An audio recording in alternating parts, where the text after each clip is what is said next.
Iya, jadi kalau mau berbicara itu, mau Hindu kayak mau Buddha, mau semua agama melarang ya untuk orang korupsi. Itu betul-betul sekali, itu betul. Tetapi memang kan kita bicara konteksnya Kristen dulu lah, begitu ya, di gereja misalnya. Apakah orang-orang jemaat itu disuruh korupsi? Jelas tidak. Tapi apakah orang jemaat itu tanpa sadar dipacu untuk korupsi?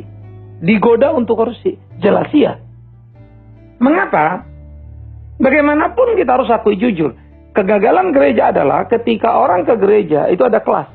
Anda kaya, number one. Anda tengah-tengah, ya number two. Kalau Anda kelas ekonomi miskin, ya number three. Dalam pelayanan pun sama. Yuk kedukaan, siapa yang ngunjungi, sakit, meninggal, apalagi begitu. Rumah di kota besar, di jalan besar sama ke ganggang.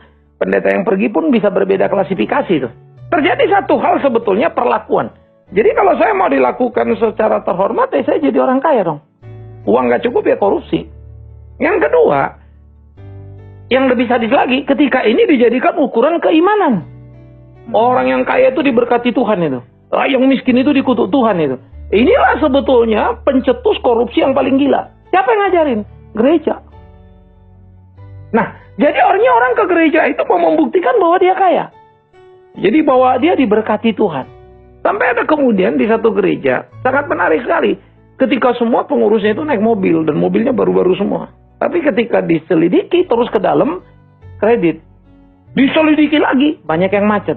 Karena memaksa diri untuk kredit mobil yang lebih dari kapasitinya. Kenapa? Karena dia malu kalau pakai mobil bekas. Masa anak Tuhan, anak raja pakai mobil bekas? Nah, inilah kejahatan. Saya menyebut ini kejahatan tuntas ini. Karena rasul itu tidak satupun orang mereka ini yang naik kemudian naik kuda atau punya keledai khusus begitu kan?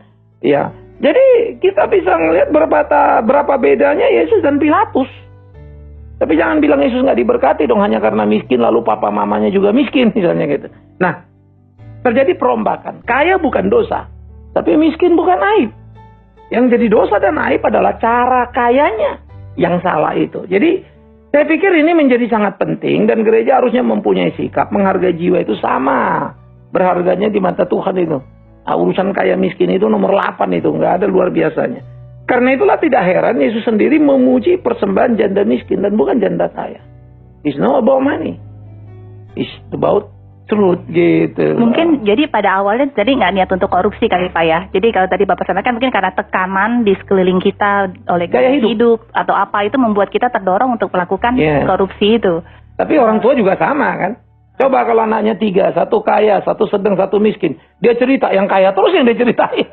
Seakan-akan anaknya cuma 1, 2 lagi nggak ada. Ini juga penyakit di rumah.